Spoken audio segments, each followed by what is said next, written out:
জাতীয় নাগরিক পার্টি কোনো চাঁদাবাজ, মাফিয়া ও সংস্কারের বিপক্ষে অবস্থান নিয়েছে এমন কারোর সাথে জোট করবে না বলে জানিয়েছেন দলের দক্ষিণাঞ্চলের মুখ্য সংগঠক হাসনাত আব্দুল্লাহ।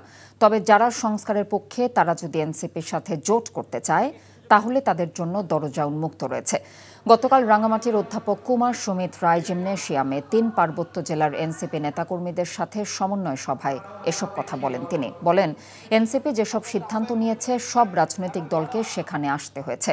নাহিদ ইসলামের নেতৃত্বে আগামী ১০ বছর পর এনসিপি সরকার গঠন করবে বলেও আশা প্রকাশ করেন হাসনাত।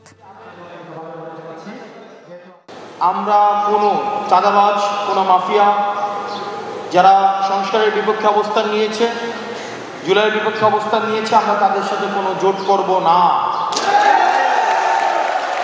কিন্তু যারা সংস্কারের পক্ষে আছে তারা যদি আমাদের সাথে জোট করতে চায়, আমরা তাদের জন্য দরজা উন্মুক্ত রেখেছি।